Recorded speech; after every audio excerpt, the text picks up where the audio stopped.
This is happiness, to be everything at once. Be unblinded, be unlearned, be unbridled and unburned.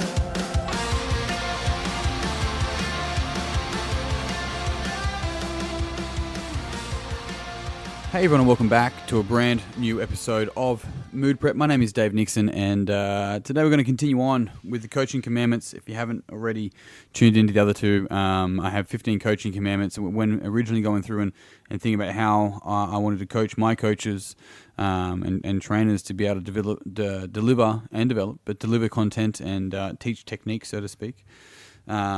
I had to think about, hang on a sec, so what are the things that I value and what are the things that I consider and think about when delivering what I deliver?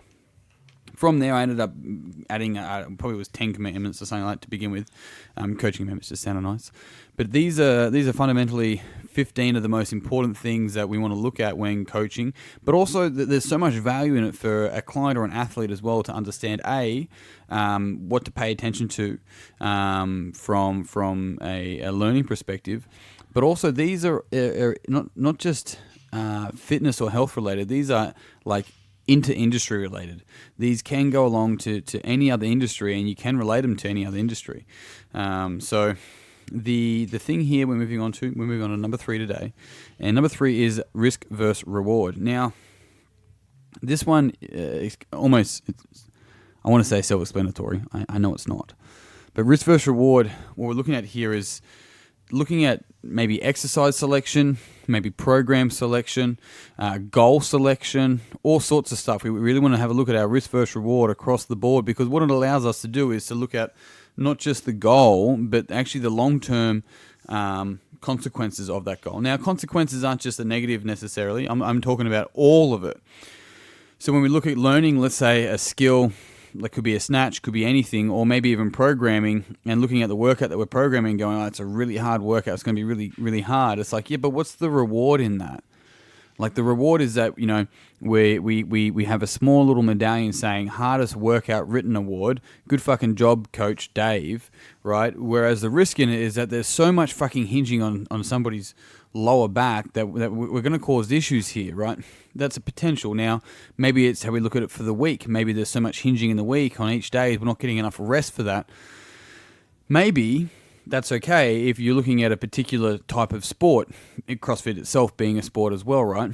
But what we want to also pay attention to here is going, this person is going to be sitting at a hinged position all their fucking day, and then they're coming here and 3 days in a row, they're just fucking hinging at speed, going for reps or going for time. Even in an F45 style class, it's like, this is not necessarily a big reward for them, but the focus is the reps, the focus is the time, the focus is the calories. The risk we're putting on here is actually developing our deeper awareness and fucking connection to the kinesthetic awareness of the human body, their body, because you as a coach, as a trainer, can't actually know what's going on for them. That's their job. Our job as a coach is to teach them to know what's going on for them, right? To teach them to learn to listen to their actual fucking body and getting the feedback for their body. And so the risk so often in so many cases is that the risk is so much greater than the fucking reward in so many circumstances. And so it's really making sure that we can sit back here and go, okay, let's look at this workout. Let's look at this exercise selection. Let's look at this person's goals. Let's look at the nutrition. Let's look at all of this. Let's look at the self-talk. Let's look at the motivation, whatever it may be. And let's look at the risk versus reward here. And more often than not, in my experience, the risk far outweighs the reward. And if it does, it's just like, it doesn't mean you shouldn't do it either. Hey, it's pretty interesting, because here I'm like almost bagging on it. It just means you got to take it into account. It's like, well, you can do that. Just be aware that the risk is X, right? And the risk is Y. And that could be across the board with a few things. It doesn't mean you shouldn't do it. It just means we have to pay attention. And then as the coach, more often than not, you're actually meant to let the client or the athlete make the decision, right? Now, you can work with them on that, obviously, but the empowerment comes from getting them to make the decision and not showing your bias. It's the same as, like, I have clients that may say something along the lines of, "What do you think? What do you think is the weight I should do?"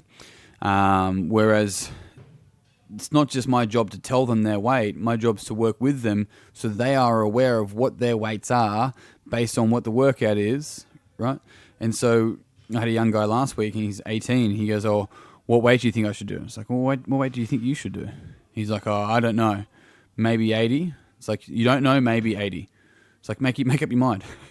And it's like training this young guy, this young man, to learn how to step into his power and really learn to make sure he can make decisions for himself. Now, this is a small snippet of a big relationship, right? But I've known this young man for years and years, well into his early teens.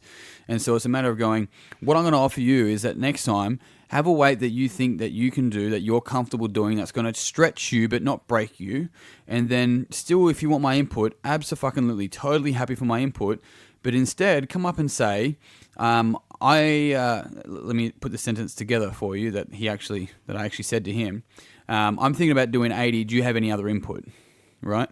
And so this is teaching this person to have his internal authority and still be able to make the decision for himself while still getting input from somebody he respects. Right? This is now building up this internal authority in an individual that otherwise would just run a codependent pattern and what's called external authority to me just telling him what to do. And it doesn't mean that in the future he may have an exercise where he's like, "I'm not sure what weight," but he still has the ability to come up and go, "I'm not sure what weight I should use. What input do you have for me?" Right? So what input you have for me is not, I'm going to make every decision based off what you're going to say. It's what input is so I can make a better decision for myself. What is the information you can see that I can't currently see right now? That there is our ability to actually make sure that we're teaching that person how to make the decision. And so from there, it's like, well, looking at risk versus reward, what is it you want to get out of this workout? And based on that, what weight do you think would be a good starting weight? And from that weight, if we need to go up, we can go up. If we need to go down, we can go down, right? But this risk versus reward is so powerful to be able to make decisions, in the moment, but you've got to be able to think past just that session. I mean, at some points, we, of course, have to think of what's the goal of that session, but at the same time, right, we got to think past that. And risk versus reward allows us to teach our clients and our athletes to really, truly listen to their body on a deeper level, because we think past that week of training. We think past that month of training. It goes deeper and deeper and deeper. And so because of that, we now are actually able to go, what is it that you want long-term from your training? Long-term, right? And when we're in that space, then we can reverse engineer that. Because it takes months to get fit. It takes years to get strong. And if we're smart, it'll only take years. If we're not smart, we'll stop and start fucking time and time and time again, and it will take forever. Or we'll never get there. But on that note, team, I'm done. Thank you very much for tuning into this podcast. If you did find it beneficial, it would mean the world to me if you'd pass it on to someone else that you think would also find it beneficial. If you haven't already, then jump on Facebook, search Move Prep Community, and jump in there. I'd love to see you in there. Otherwise, team, I'm done for today. Until tomorrow, peace and pizza. Kick today in the dick. Slay the dragon. I'll see you soon.